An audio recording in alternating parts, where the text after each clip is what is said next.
Hey guys, hi. So welcome back to my new vlog guys. ಇವತ್ತಿನ ವಿಡಿಯೋದಲ್ಲಿ Q A ಒಂದು video ಮಾಡ್ತಾಯಿದ್ದೀನಿ. Question and answering video with me ಅಂತ ಮಾಡ್ತಾಯಿದ್ದೀನಿ. ಇನ್ಸ್ಟಾಗ್ರಾಮಲ್ಲಿ ನಾನು ಮೊನ್ನೆ ಆಸ್ಕ್ ಮಿ ಕ್ವಶನ್ಸ್ ಅಂತ ಹಾಕಿದ್ದೆ. ಸೊ ಸ್ವಲ್ಪ ಜನ ಕ್ವಶನ್ಸ್ನ ಕೇಳಿದ್ದಾರೆ.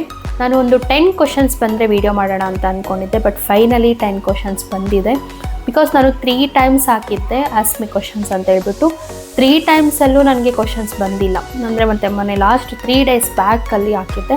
ಸೊ ಆವಾಗ ಒಂದು 10 ಕ್ವಶನ್ಸ್ ಬಂದಿದೆ. ಸೊ ಅದಕ್ಕೆ ಫೈನಲಿ ಮಾಡೋಣ ಅಂತ ಹೇಳ್ಬಿಟ್ಟು ಮಾಡ್ತಿದ್ದೀನಿ ಗೈಸ್. ಆ್ಯಂಡ್ ಯಾರೆಲ್ಲ ನನ್ನ ಚಾನಲ್ನ ಸಬ್ಸ್ಕ್ರೈಬ್ ಮಾಡಿಲ್ವೋ ಪ್ಲೀಸ್ ಇವಾಗ ಸಬ್ಸ್ಕ್ರೈಬ್ ಮಾಡ್ಕೊಳ್ಳಿ. ನೆಕ್ಸ್ಟ್ ವೀಡಿಯೋಸ್ ನಿಮಗೆ ಬರೋದಕ್ಕೆ ಹೆಲ್ಪ್ ಆಗುತ್ತೆ. Okay guys, let's start the video. ನಾನು ಸ್ವಲ್ಪ ಕ್ವಶನ್ಸ್ ಅಂತಂದರೆ ಒಂದು 15 ಕ್ವಶನ್ಸ್ ಏನೋ ಬಂದಿದೆ. ಅದನ್ನು ನಾನು ಪ್ರಿಪೇರ್ ಮಾಡಿಕೊಂಡು ಇಟ್ಕೊಂಡಿದ್ದೀನಿ. ಫಸ್ಟ್ ಕ್ವಶನ್ ಬಂದುಬಿಟ್ಟು, how to crack interview, freshers ಇಂಟರ್ವ್ಯೂನ ಯಾವ ಥರ ಕ್ರ್ಯಾಕ್ ಮಾಡಬೇಕು ಅಂತ ಹೇಳ್ಬಿಟ್ಟು ಕ್ವಶನ್ ಕೇಳಿದ್ದಾರೆ. ಏನಿಲ್ಲ, ಜಸ್ಟ್ ಇವಾಗ ಕಾಂಪಿಟೇಷನ್ ಜಾಸ್ತಿ ಇರೋದ್ರಿಂದ ನೀವೇನು ಮಾಡಬೇಕು ಅಂತಂದರೆ ಫಸ್ಟು ಕಾನ್ಫಿಡೆಂಟ್ ಆಗಿದ್ದರೆ ಮಾತ್ರ ನೀವು ಇಂಟರ್ವ್ಯೂನ ಕ್ರ್ಯಾಕ್ ಮಾಡೋಕ್ಕಾಗುತ್ತೆ. ಆ್ಯಂಡ್ ನೆಕ್ಸ್ಟ್ ಫಸ್ಟ್ ನೀವು ಜಸ್ಟ್ ಇಂಗ್ಲೀಷ್ ಕಮ್ಯುನಿಕೇಷನ್ನ ಚೆನ್ನಾಗಿ ಅರ್ಥ ಮಾಡ್ಕೊಬೇಕು ಆ್ಯಂಡ್ ಕಲ್ತ್ಕೊಬೇಕು. ನೀವೇನಾದರೂ ಇಂಗ್ಲೀಷ್ ಚೆನ್ನಾಗಿದ್ದರೆ ಮಾತ್ರ ನಿಮಗೆ ನೆಕ್ಸ್ಟ್ ಇಂಟರ್ವ್ಯೂನ ಕ್ರ್ಯಾಕ್ ಮಾಡೋಕ್ಕಾಗುತ್ತೆ. ಯಾಕಂತಂದರೆ ನಿಮಗೆ ಕಾನ್ಸೆಪ್ಟ್ಸ್ ಗೊತ್ತಿರುತ್ತೆ, ಎಕ್ಸ್ಪ್ರೆಸ್ ಮಾಡೋಕ್ಕೆ ಬರಲ್ಲ ಅಲ್ವಾ. ಸೊ ಅವಾಗ ಏನಾಗುತ್ತೆ, ಇಂಟರ್ವ್ಯೂವಲ್ಲಿ ನೀವು ಫೇಲ್ ಆಗ್ತೀರಾ. ನಿಮ್ಗೆ ಯಾವಾಗ ನೀವು ಇಂಗ್ಲೀಷಲ್ಲಿ ಕಾನ್ಫಿಡೆಂಟ್ ಆಗಿರ್ತೀರೋ ಯಾವುದೇ ಒಂದು ಕಾನ್ಸೆಪ್ಟನ್ನ ಈವನ್ ಅದು ರಾಂಗ್ ಇದ್ದರೂ ಕೂಡ ನೀವು ಅದನ್ನು ಈಸಿಯಾಗಿ ಎಕ್ಸ್ಪ್ಲೈನ್ ಮಾಡಬಹುದು. ಆ್ಯಂಡ್ ಆಲ್ಸೋ ನೀವು ಆಲ್ರೆಡಿ ಇರೋ ಒಂದು ಟೆಕ್ನಾಲಜಿನ ಕಲ್ತ್ಕೊಳ್ತಾ ಇರೋದಕ್ಕಿಂತ ಬದಲು ಟೆಕ್ನಾಲಜಿ ಮತ್ತು ಮಷಿನ್ ಲರ್ನಿಂಗು ತುಂಬಾ ಎಷ್ಟು ವಾಸ್ಟ್ ಇದೆ ಅಂತ ನಿಮಗೇನೆ ಅರ್ಥ ಆಗ್ತದೆ ಅಲ್ವಾ, ಎಷ್ಟು ಮುಂದುವರಿತಾ ಇದೆ ಅಂತ ಹೇಳ್ಬಿಟ್ಟು. ಸೊ ನೀವು ಜಸ್ಟ್ ಮೇಲೆ ಫೋಕಸ್ ಮಾಡಿ. ಆ್ಯಂಡ್ ಇವಾಗ ಯಾವ್ದು ಮೇಯ್ನ್ ನಿಮಗೆ ಟ್ರೆಂಡಿಂಗಲ್ಲಿ ಯಾವ ಟೆಕ್ನಾಲಜಿ ರನ್ ಆಗ್ತಾ ಇರುತ್ತೋ ಅದ್ರ ಮೇಲೆ ಫೋಕಸ್ ಮಾಡಿ, ಅದ್ರ ಕಾನ್ಸೆಪ್ಟ್ಸ್ ಅರ್ಥ ಮಾಡಿಕೊಂಡು ರೆಸ್ಯೂಮಲ್ಲಿ ಇಟ್ಕೊಳ್ಳಿ. ರೆಸ್ಯೂಮ್ ಮಾತ್ರ ಕರೆಕ್ಟಾಗಿರಬೇಕು. ನೀವು ರೆಸ್ಯೂಮ್ ಚೆನ್ನಾಗಿದ್ದರೆ ಮಾತ್ರ ಇಂಟರ್ವ್ಯೂ ಕ್ರ್ಯಾಕ್ ಮಾಡೋಕ್ಕಾಗುತ್ತೆ, ಇಲ್ಲಾಂತಂದರೆ ಪ್ರಾಬ್ಲಮ್ ಆಗುತ್ತೆ. ನಂಗೆ ಗೊತ್ತಿರೋಷ್ಟು ಇಷ್ಟು ಹೇಳಿದ್ದೀನಿ. Next question, singing plus cooking video ಮಾಡಿ. ಅಂದರೆ ಕುಕ್ಕಿಂಗ್ ಮಾಡ್ಕೊಳ್ತಾ ಸಿಂಗಿಂಗ್ ಮಾಡಿ ಅಂತ ಹೇಳಿದ್ದೀರಾ. ಸೊ ಅದನ್ನು ನಾನು ಟ್ರೈ ಮಾಡ್ತೀನಿ. ಕುಕ್ ಮಾಡಿಕೊಂಡೆ ಸಿಂಗ್ ಮಾಡ್ತೀನಿ. ನೆಕ್ಸ್ಟ್ ವಿಡಿಯೋದಲ್ಲಿ ಮಾಡ್ತೀನಿ ಅದನ್ನು ಪಕ್ಕ. ಆ್ಯಂಡ್ ನೆಕ್ಸ್ಟ್ ವಿಡಿಯೋ ಬಂದುಬಿಟ್ಟು, ನಿಮ್ಮ ಆಫೀಸ್ ನೇಮ್ ಏನು? ನಮ್ಮ office name CGI software company ಅಂತ ಹೇಳ್ಬಿಟ್ಟು ಯಮ್ಲೂರ್ ಆಫೀಸ್ TPLS ಹತ್ರ ಇರೋವಂಥದ್ದು. ಆ್ಯಂಡ್ ನೆಕ್ಸ್ಟ್, ನಿಮ್ಮ ಸ್ಯಾಲ್ರಿ ಎಷ್ಟು? ನಿಮ್ಮ ಸ್ಯಾಲ್ರಿ ಎಷ್ಟು ಅಂತಂದರೆ ಸ್ಯಾಲ್ರಿ ನನಗೆ ಎಲ್ಲ ಒಂದು ಫ್ರೆಷರ್ಸ್ಗೆ ಅಂದರೆ MNC ಕಂಪನಿಯಲ್ಲಿ ಒಂದು ಫ್ರೆಷರ್ಗೆ ಎಷ್ಟು ಸ್ಯಾಲ್ರಿ ಬರುತ್ತೋ ನನ್ನ ಸ್ಯಾಲ್ರಿ ಅಷ್ಟೇ ಆಗಿರುತ್ತೆ. And next, why you started content creating? ಯಾಕೆ ಅಂತಂದರೆ ನಾನು BTechಲ್ಲಿದ್ದಾಗಲೇ ನನಗೆ ಕಂಟೆಂಟ್ ಕ್ರಿಯೇಷನ್ ಇಷ್ಟ ಆಯಿತು. ಒಂದು ಸ್ವಲ್ಪ ವ್ಲಾಗ್ಸ್ ಎಲ್ಲ ನೋಡ್ತಿದ್ದೆ, ಸಮೀರ್ ಅವ್ರದ್ದು, ವರುಣ್ ಅವ್ರದ್ದು, ಮಧುಗೌಡ ಅವ್ರದ್ದು, ಇವ್ರದ್ದು ಎಲ್ಲ ಒಂದು ವ್ಲಾಗ್ಸ್ ನೋಡ್ತಾಯಿದ್ರೆ ನಂಗೆ ಇಷ್ಟ ಆಗ್ತಾಯಿತ್ತು. ನಾನು ಯಾಕೆ ಮಾಡಬಾರ್ದು ಅನಿಸ್ತಾ ಇತ್ತು. ಆ್ಯಂಡ್ ಆಲ್ಸೋ ನನಗೇನಂತ ಮೇನ್ ಥಿಂಗ್ ಅಂತಂದರೆ ಟೈಮ್ ವೇಸ್ಟ್ ಮಾಡಬಾರ್ದು. ಯಾವುದೇ ಕಾರಣಕ್ಕೂ 1 ಮಿನಿಟ್ ಕೂಡ ಫ್ರೀ ಇರಬಾರ್ದು. ನಾವು ಇವಾಗ ರೆಸ್ಟ್ ಮಾಡೋವಂಥ ಟೈಮ್ ಅಲ್ಲ, ಇವಾಗ ನಾವು ಕೆಲಸ ಮಾಡೋವಂಥ ಟೈಮ್. ಸೊ ಈ ಟೈಮಲ್ಲಿ ಕೆಲಸ ಮಾಡಬೇಕು ಅಂತ ಹೇಳ್ಬಿಟ್ಟು ನನ್ನ ಒಂದು ಕಾನ್ಸೆಪ್ಟು. ಸೊ ಅದಕ್ಕೆ ನಾವು ಫಿಸಿಕಲಿ ಅಂತೂ ಜಾಸ್ತಿ ಕೆಲಸ ಮಾಡೋಕ್ಕಾಗಲ್ಲ. ಈ ಥರ ನಾನು ಯಾಕೆ ಕೆಲಸ ಮಾಡಬಾರ್ದು? ಇವಾಗ ಓದಿದ್ಮೇಲೆ ಬಂದಮೇಲೆ ಮನೆಗೆ ನಮಗೆ ಸ್ವಲ್ಪ ಟೈಮ್ ಇರುತ್ತೆ, ಜಾಬ್ ಮಾಡಿದ್ಮೇಲೆ ಸ್ವಲ್ಪ ಮನೇಲಿ ಟೈಮ್ ಇರುತ್ತೆ. ಸೊ ಆ ಟೈಮ್ನ ಯುಟಿಲೈಸ್ ಮಾಡಿಕೊಂಡು ಇದು ಮಾಡಿದ್ರೆ ನೋಡ್ಬೋದು ನಮಗೇನು ಟ್ಯಾಲೆಂಟ್ ಇದೆಯೋ ಅದನ್ನು ನಾವು ತೋರಿಸ್ಬೋದಲ್ವಾ ಅಂತ ಹೇಳ್ಬಿಟ್ಟು ನಾನು ಸ್ಟಾರ್ಟ್ ಮಾಡಿದ್ದು. And next question, what job you are doing? ನಾನು ಅಸೋಸಿಯೇಟ್ ಸಾಫ್ಟ್ವೇರ್ ಇಂಜಿನಿಯರು CGI ಕಂಪನಿಯಲ್ಲಿ, ಅವಾಗೆ ಹೇಳ್ದಂಗೆ. ಆ್ಯಂಡ್ ನಿಮ್ಮ ಮನೆಯಲ್ಲಿ ಬೈಯಲ್ವಾ? ನಮ್ಮ ಮನೆಯಲ್ಲೂ ಬೈತಾರೆ. ಸ್ಟಾರ್ಟಿಂಗಲ್ಲಿ ತುಂಬಾ ಬೈತಿದ್ರು, ಯಾಕೆ ಇದೆಲ್ಲ ಬೇಕಾ ಅಂತ ಹೇಳ್ಬಿಟ್ಟು. ಯಾಕೆ ಇದೆಲ್ಲ ಬೇಕಾ? ಹೌದು, ಬೇಕು. ನಾನೇನು ರಾಂಗ್ ಮಾಡ್ತಿಲ್ಲ ಅಲ್ವಾ, ನಾನೇನು ವಲ್ಗರಾಗಿ ಏನೂ ಇಲ್ಲ. ಜಸ್ಟ್ ನನ್ನ ಒಂದು ನನಗೇನು ಅಂದರೆ ನನಗೆ ಇಷ್ಟ, ನನಗೆ ಎಲ್ಲದರಲ್ಲೂ ಇರಬೇಕು ಅನ್ನೋ ಆಸೆ ನನಗೆ. ಯಾವ ಥರ ಅಂತಂದರೆ ಇಂಥದ್ದು ಮುಟ್ಟಿಲ್ಲ, ಇಂಥದ್ರ ಒಳಗಡೆ ನಾನು ಹೋಗಿಲ್ಲ ಅಂತ ನನಗೆ ಇರಬಾರ್ದು. ಎಲ್ಲದರಲ್ಲೂ ಹೋಗಿ ಅದು ಮಾಡಬೇಕು, ಅದು ಎಕ್ಸ್ಪೀರಿಯೆನ್ಸ್ ಮಾಡಬೇಕು ಹೇಗಿರುತ್ತೆ ಅಂತ. ಆ್ಯಂಡ್ ಆಲ್ಸೋ ನಾನು ಫ್ರೀ ಆಗಿರಬಾರ್ದು ಅಷ್ಟೇ. ಇಷ್ಟಕ್ಕೆ ನನಗೆ ಆ ಥರ ಆಸೆ ಇತ್ತು. ನಾನು ಸ್ಟಾರ್ಟಿಂಗಲ್ಲಿ ಫಸ್ಟಲ್ಲಿ ಈ ಥರ ಒಂದು ಎಜುಕೇಷ್ನಲ್ ಕಂಟೆಂಟ್ ಸ್ಟಾರ್ಟ್ ಮಾಡಿದೆ. ಯಾವ ಥರ ಅಂತಂದರೆ ಇವಾಗ ಒಂದು ಸಬ್ಜೆಕ್ಟ್ ಬಗ್ಗೆ ಹೇಳೋದಾಗಲಿ, 10th ಸ್ವಲ್ಪ ಇಂಪಾರ್ಟೆಂಟ್ ಕ್ವಶನ್ಸು, ಅವರು ಯಾವ ಥರ ಜಾಬ್ ಇಂಟರ್ವ್ಯೂ ಕ್ರ್ಯಾಕ್ಸ್ ಮಾಡಬೇಕು, ಇದನ್ನೆಲ್ಲ ಮಾಡ್ತಿದ್ದೆ. ಅದು ಮಾಡಬೇಕು ಅಂತಂದರೆ ನಾನು ಫಸ್ಟು ಸ್ಕ್ರಿಪ್ಟನ್ನ ರೆಡಿ ಮಾಡ್ಕೊಬೇಕು, ರೆಕಾರ್ಡ್ ಮಾಡಬೇಕು. ಸೊ ಅದಕ್ಕೆಲ್ಲ ತುಂಬಾ ಟೈಮ್ ಬೇಕು. ಸೊ ಅದು ನಾನು ಫ್ಯೂಚರಲ್ಲಿ ಮಾಡೋಣ, ಒಂದು ಸೆಟಪ್ ಮಾಡಿಕೊಂಡು ಮಾಡೋಣ, ಇವಾಗ ಬೇಡ. ಇವಾಗ ನನಗೆ ಸಿಗೋ ಟೈಮಲ್ಲಿ ನಾನು ಏನಾಗುತ್ತೋ ಅದನ್ನು ಮಾಡೋಣ ಅಂತ ಹೇಳ್ಬಿಟ್ಟು ನಾನು ಕುಕ್ಕಿಂಗ್ ಹೇಗೋ ಅಡುಗೆ ಮಾಡ್ತೀನಿ. ಸೊ ಅದನ್ನು ಒಂದೊಂದು ಸ್ಪೆಷಲ್ ಏನಾದರೂ ಇದ್ದಾಗ, ವೆರೈಟೀಸ್ ಏನಾದರೂ ಇದ್ದಾಗ ಅದನ್ನು ಕ್ಯಾಪ್ಚರ್ ಮಾಡಿಕೊಂಡು ವೀಡಿಯೋಸ್ ಹಾಕ್ತೀನಿ.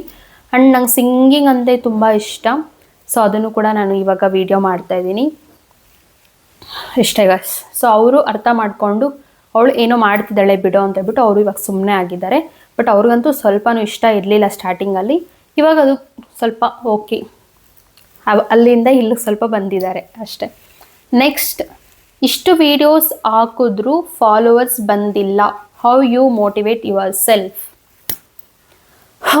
ನಿಜವಾಗ್ಲೂ ಬೇಜಾರಾಗುತ್ತೆ ಗೈಸ್. ಯಾಕಂತಂದರೆ ನಾನು ಮೋರ್ ದ್ಯಾನ್ 3 ಇಯರ್ಸಿಂದ ನಾನು ಕಂಟೆಂಟ್ ಕ್ರಿಯೇಷನ್ ಮಾಡ್ತಾಯಿದ್ದೀನಿ. ಬಟ್ ಕನ್ಸಿಸ್ಟೆನ್ಸಿಯಾಗಿ ಮಾಡ್ತಾಯಿಲ್ಲ. ಯಾಕೆ ಅಂತಂದರೆ ನಾನು ಒಬ್ಬಳೇ ಇದ್ದೀನಿ.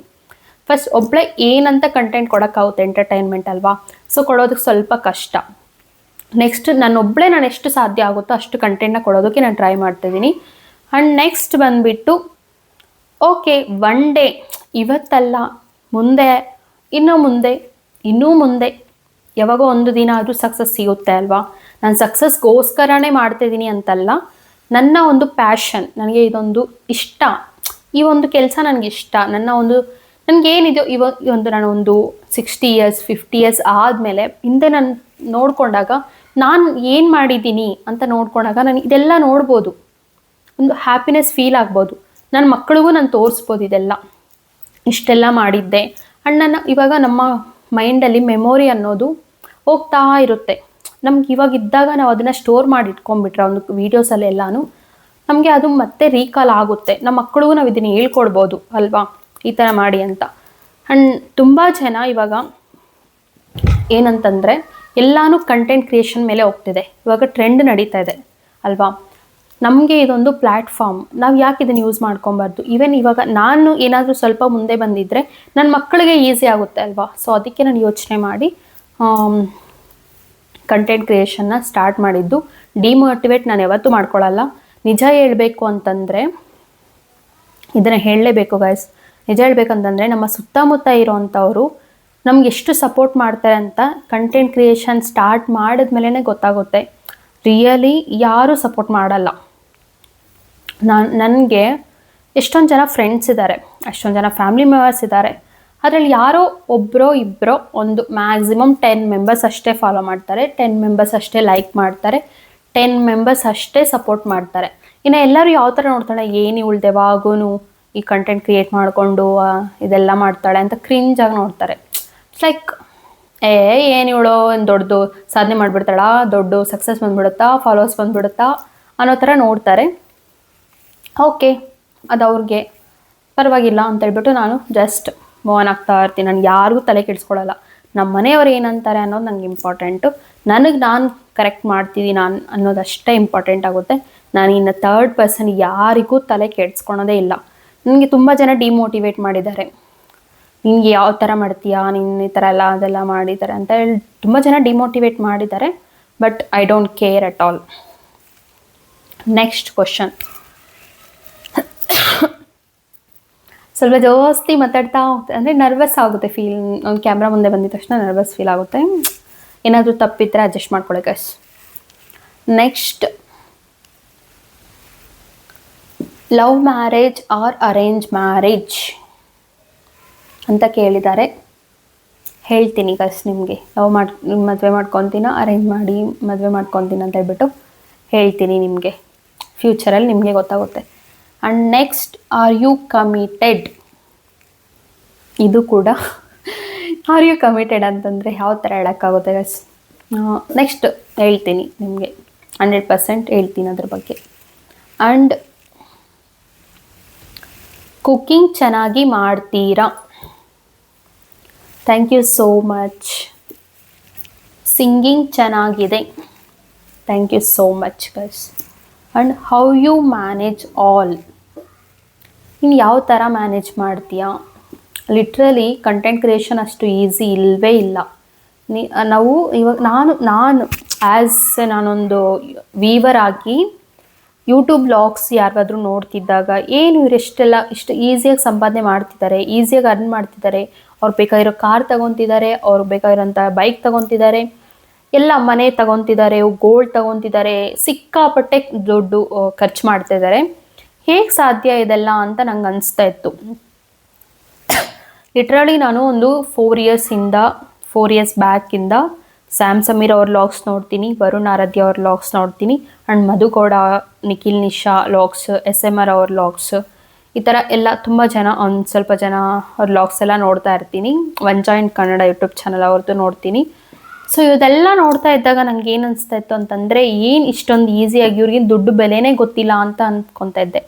ಬಟ್ ನಾನು when I started content creation, ನನಗೆ ಅವಾಗೆ ರಿಯಲೈಸ್ ಆಗಿದ್ದು ಇಷ್ಟೊಂದು ಕಷ್ಟ ಇದೆ ಅಂತೇಳ್ಬಿಟ್ಟು. ಅವರು ಇವಾಗ ಇಷ್ಟೊಂದು ಸಕ್ಸಸ್ ಆಗಿರಬೇಕು ಅಂತಂದರೆ ಅವ್ರು 10 ಇಯರ್ಸಿಂದ ವರ್ಕ್ ಮಾಡಿರ್ತಾರೆ ಅಲ್ವಾ. ನಾನು ಸ್ಟಾರ್ಟ್ ಮಾಡಿ 3 ಇಯರ್ಸ್ ಆಯಿತು. ಕಂಟೆಂಟ್ ಕ್ರಿಯೇಷನ್ನು ತುಂಬ ಜನ ಮಾಡ್ತಾರೆ, ಬಟ್ ಅದ್ರಲ್ಲಿ ಕ್ಲಿಕ್ ಆಗೋದು ಒಂದು 100 ಮೆಂಬರ್ಸ್ ಮಾಡಿದ್ರೆ ಇದರಲ್ಲಿ 50 ಮೆಂಬರ್ಸ್ ಮಾತ್ರನೇ ಕ್ಲಿಕ್ ಆಗ್ತಾರೆ. ಸೊ ಅದಕ್ಕೆ ತುಂಬ ಕಾಂಪಿಟೇಷನ್ ಜಾಸ್ತಿ ಇದೆ. ಯಾವ ಥರ ಅಂತಂದರೆ, ನಾವು ಇವಾಗ ಏನೋ ಮಾಡ್ತಾ ಇದ್ದೀವಿ, ಏನೋ ಆಗ್ತಾ ಇದ್ದೀವಿ, ಬರೀ ಅಲ್ಲಿಗೆ ಹೋಗಿ ಬರೋದು, ಇಲ್ಲಿಗೆ ಹೋಗಿ ಬರೋದು, ಸುತ್ತಾಡೋದು, ಇದೇ ಆಗ್ತಾಯಿದ್ದಾರೆ, ಇದರಲ್ಲೇ ಅವ್ರು ದುಡ್ಡು ಸಂಪಾದನೆ ಮಾಡ್ತಿದ್ದಾರೆ ಅನ್ಕೊತೀವಿ. ಬಟ್ ಅದು ನಮಗೆ ಕಾಣಿಸ್ತಿರೋದಷ್ಟೇ. ಬಟ್ ಅದ್ರ ಹಿಂದೆ ಎಷ್ಟು ಸ್ಟ್ರಗಲ್ ಇರುತ್ತೆ ಅಂತ ಕಂಟೆಂಟ್ ಕ್ರಿಯೇಷನ್ ಮಾಡೋರ್ಗೆ ಮಾತ್ರನೇ ಗೊತ್ತಾಗುತ್ತೆ. ಇವಾಗ ಫಾರ್ ಎಕ್ಸಾಂಪಲ್ ನಾನು ಸ್ಟಾರ್ಟ್ ಮಾಡಿದ್ದೀನಿ, ಕುಕ್ಕಿಂಗ್ ವಿಡಿಯೋ ಮಾಡಬೇಕು ಅಂತಂದರೆ ಎಷ್ಟು ಟೈಮ್ ತೊಗೊಳ್ತೀನಿ ಗೊತ್ತಾ? ಸೊ ಅಷ್ಟು ಟೈಮ್ ತಗೊಂಡಾದಮೇಲೆ ಮತ್ತೆ ಅದನ್ನು ಎಡಿಟ್ ಮಾಡಬೇಕು. ನಾನೇ ಎಡಿಟ್ ಮಾಡ್ತೀನಿ, ಮತ್ತು ಅದನ್ನು ಅಪ್ಲೋಡ್ ಮಾಡ್ತೀನಿ ಅಲ್ವಾ. ಅಪ್ಲೋಡ್ ಮಾಡಾದಮೇಲೆ ಮತ್ತೆ ಎಷ್ಟು ವ್ಯೂಸ್ ಬಂದಿದೆ ಚೆಕ್ ಮಾಡ್ತಾನೇ ಇರ್ತೀನಿ. ಎಷ್ಟು ವ್ಯೂಸ್ ಬಂತು, ಎಷ್ಟು ಲೈಕ್ಸ್ ಬಂತು, ಯಾರು ನೋಡಿದ್ದಾರೆ, ರೀಚ್ ಆಗ್ತಿದೆಯಾ, ಇದರಿಂದ ಎಷ್ಟು ಫಾಲೋವರ್ಸ್ ಬಂದಿದ್ದಾರೆ ಅಂತ ನೋಡ್ತಾ ಇರ್ತೀನಿ. ಪ್ರತಿ 1 ಮಿನಿಟ್ಗೂ ಹಾಕಿದ್ಮೇಲೆ 1 ಅವರ್ವರೆಗೂ ಪ್ರತಿ 1 ಮಿನಿಟ್ಟು ಅದನ್ನು ರೀಲೋಡ್ ಮಾಡಿ ನೋಡ್ತಾ ಇರ್ತೀನಿ. ಅಷ್ಟು ಕ್ಯೂರಿಯಾಸಿಟಿ, ಅಷ್ಟು ಅದ್ರ ಮೇಲೆ ನಾವು ಅಷ್ಟು ಎಫರ್ಟ್ ಹಾಕಿರ್ತೀವಿ. ಸೊ ಅದಕ್ಕೆ ನಮಗೆ ಎಷ್ಟು ಬರುತ್ತೆ ಅಂತ ನಾವು ನೋಡ್ತೀವಿ. ನೆಕ್ಸ್ಟ್ ಹೀಗೆ ಇವಾಗ ಹೌ ಯು ಮ್ಯಾನೇಜ್ ಆಲ್ ಅಂತ ಹೇಳ್ತಿದ್ದಾರೆ ನೋಡಿ ಗಾಯ್ಸ್. ನಾನು ನಿಜವಾಗ್ಲೂ ಪ್ರಾಂಪ್ಟಾಗಿ ಹೇಳ್ತಾ ಇದ್ದೀನಿ, ನಾನು ಸಿಗೋ ಸ್ವಲ್ಪ ಟೈಮಲ್ಲಿ, ಇವಾಗ ನನಗೆ ಶಿಫ್ಟ್ಸಲ್ಲಿ ಇರುತ್ತೆ, ಶಿಫ್ಟ್ಸ್ ವೈಸ್ ನನಗೆ ಕೆಲಸ ಇರುತ್ತೆ. ಸೊ ನೈಟ್ ಶಿಫ್ಟ್ ಏನಾದರೂ ಇದ್ದರೆ ನನಗೆ ಡೇಯಲ್ಲಿ ಎದ್ದೇಳಿ ಮತ್ತು ಅಡುಗೆ ಮಾಡಿ ಮತ್ತು ಮನೆ ಕೆಲಸ ಮಾಡಿಕೊಂಡು ಸಿಗೋ ಒಂದು 2-3 ಅವರ್ಸ್ ನಾನು ನಿದ್ದೆ ಮಾಡದೆ ಕಂಟೆಂಟ್ ಕ್ರಿಯೇಷನ್ಗೋಸ್ಕರ ಟೈಮ್ ಕೊಡ್ತೀನಿ. ಆ್ಯಂಡ್ ಏನಾದ್ರು ಸ್ವಲ್ಪ ಮಾರ್ನಿಂಗ್ ಟೈಮ್ ಏನಾದರೂ ಇದ್ದರೆ 4 o'clock ಆಗುತ್ತೆ ಶಿಫ್ಟು. ಸೊ ಅವಾಗ ಅಷ್ಟೇ ಆಫೀಸ್ ವರ್ಕ್ ಮುಗಿಸ್ಕೊಂಡು ಮನೆ ಕೆಲಸ ಮಾಡಿ ಮತ್ತು ಕಂಟೆಂಟ್ ವಿಡಿಯೋ ಮಾಡಿ ಅದನ್ನು ಎಡಿಟ್ ಮಾಡಿ ಮತ್ತೆ ಅಪ್ಲೋಡ್ ಮಾಡ್ತೀನಿ. ಇಷ್ಟೊಂದೆಲ್ಲ ಎಫರ್ಟ್ಸ್ ಯಾಕೆ ತಗೊತಾ ಇದ್ದೀನಿ ಅಂದರೆ ನನ್ನ ಫ್ಯೂಚರ್ಗೋಸ್ಕರ ಆ್ಯಂಡ್ ನನಗೋಸ್ಕರ. ನಂದು ಅನ್ನೋದು ಏನಾದರೂ ಇರಬೇಕು, ನಾನು ಅಂತ ಎಲ್ಲರಿಗೂ ತಿಳಿಬೇಕು ಅಂತಂದರೆ ಇಟ್ಸ್ ಲೈಕ್, ಇದು ನಿಮ್ಗೆ ಏನು ಅನ್ಸುತ್ತೋ ಗೊತ್ತಿಲ್ಲ, ಹೇಳೋಕ್ಕೂ ಬರ್ತಿಲ್ವೇ, ಇಟ್ಸ್ ನಾಟ್ ಲೈಕ್ ದಟ್ ಅಂತಂದರೆ ಏನಂತಂದರೆ ಜಸ್ಟ್ ಅಂತಂದರೆ ನನ್ನದೊಂದು ನೇಮ್ ಅನ್ನೋದು ಇರಬೇಕು. ಇವಾಗ ಎಲ್ಲರೂ ಜಾಬ್ ಮಾಡ್ತಾರೆ, ಎಲ್ಲರೂ ಮಾಡ್ತಾರೆ, ಬಟ್ ನನಗೆ ಚಿಕ್ಕವಾಗಿಂದಾನೆ ಏನಂತಂದರೆ ಇವಾಗ ಸಂಗೊಳ್ಳಿ ರಾಯಣ್ಣ ಅವರಾಗಿರ್ಬೋದು, ಥರ ಅಂಬೇಡ್ಕರು, ಸುಭಾಷ್ ಚಂದ್ರ ಬೋಸ್, ಇವ್ರದೆಲ್ಲ ಒಂದು ವಿಗ್ರಹಗಳು ಎಲ್ಲ ರೋಡಲ್ಲಿ ಎಲ್ಲಾದರೂ ಕತ್ತಿಗೆ ಆ ಥರ ಎಲ್ಲ ಇರ್ತಿತ್ತಲ್ಲ, ಒಂದು ವಾಲ್ ಪೇಪರ್ಸ್ ಆ ಥರ ಎಲ್ಲ ಇರ್ತಿತ್ತು. ಸೊ ಆ ಥರ ನಂದು ಇರಬೇಕಂತ ಚಿಕ್ಕ ವಯಸ್ಸಿನಲ್ಲಿತ್ತು. ಬಟ್ ಅದು ಬರ್ತಾ ರಿಯಾಲಿಟಿ ಅರ್ಥ ಆದಮೇಲೆ ಇಟ್ಸ್ ತುಂಬ ಡಿಫಿಕಲ್ಟ್ ಇದೆ. ಸೊ ಅಷ್ಟೆಲ್ಲ ನಾವು ಸಾಧನೆ ಮಾಡೋಕ್ಕಾಗಲ್ಲ.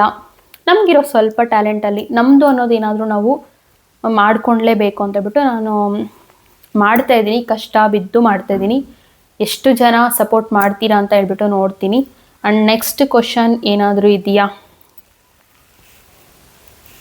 ನಿಮ್ಮ ಆಫೀಸ್ ನೇಮ್ ಆಯಿತು, promotion, are you doing promotions? ಇನ್ನು ಪ್ರಮೋಷನ್ಸ್ ನಾನು ಯಾರನ್ನೂ ಕೇಳ್ಕೊಂಡು ಹೋಗಿಲ್ಲ ಗರ್ಲ್ಸ್. ಯಾರಾದರೂ ಬಂದರೆ ನನಗೆ ಒಂದು ಪ್ರಮೋಷನ್ನು ಬಂದಿತ್ತು, ಅವರೇ ಮೆಸೇಜ್ ಮಾಡಿಬಿಟ್ಟು ಕಾಲ್ ಮಾಡಿ ಕೇಳಿದ್ರು ಪ್ರಮೋಷನ್ ಅಂತಂದರೆ ಯಾವ ಥರ ಅಂತಂದರೆ ಫಸ್ಟ್ ಪ್ರಾಡಕ್ಟ್ನ ನಾವೇ ತಗೊಬೇಕು. ನಾವು ಪ್ರಮೋಟ್ ಮಾಡಾದ್ಮೇಲೆ ಒಂದು ವಿಡಿಯೋ ಮತ್ತು ಸ್ಟೋರಿ ಹಾಕಿದ್ಮೇಲೆ ಆ ವಿಡಿಯೋ ಸ್ಟೋರಿ ಆಗಿರೋದಕ್ಕೆ ಅವರು ಮನಿ ಪೇ ಮಾಡ್ತಾರೆ. ಆ್ಯಂಡ್ ನೆಕ್ಸ್ಟ್ ಏನು ಅಂತಂದರೆ ಆ ಪ್ರಾಡಕ್ಟ್ ನಮ್ಮ ಒಂದು ಕಡೆಯಿಂದ ಯಾರಾದರೂ ತಗೊಂಡ್ರೆ ನಮಗೆ ಕಮಿಷನ್ ಬರುತ್ತೆ. ಸೊ ಆ ಥರ ಒಂದು ಪ್ರಮೋಷನ್ ಬಂದಿತ್ತು. ಬಟ್ ನಾನು ಅದು ಬೇಡ, ನಾನು ಆ ಪ್ರಾಡಕ್ಟ್ನೇ ಯೂಸ್ ಮಾಡಲ್ಲ, ನಾನು ಸುಮ್ಮನೆ ಯಾಕೆ ತಗೊಂಡ್ಲಿ, ಸೊ ಅದಕ್ಕೆ ನಾನು ಬೇಡ ಅಂತ ಹೇಳಿಬಿಟ್ಟು ನಾನು ಫಸ್ಟು ಓಕೆ ಅಂತ ಹೇಳ್ಬಿಟ್ಟು ಎಲ್ಲ ಫಾರ್ಮ್ ಎಲ್ಲ ಫಿಲ್ ಮಾಡಿದೆ. ನೆಕ್ಸ್ಟ್ ಯೋಚನೆ ಮಾಡಿದೆ, ನಾನು ಪ್ರಾಡಕ್ಟ್ನೇ ಯೂಸ್ ಮಾಡಲ್ಲ, ಯಾಕೆ ನಾನು ಸಜೆಸ್ಟ್ ಮಾಡಬೇಕು ಅಂತ ಹೇಳ್ಬಿಟ್ಟು ಸೊ ಅದಕ್ಕೆ ನಾನು ಅದನ್ನು ಕ್ಯಾನ್ಸಲ್ ಮಾಡಿಕೊಂಡೆ.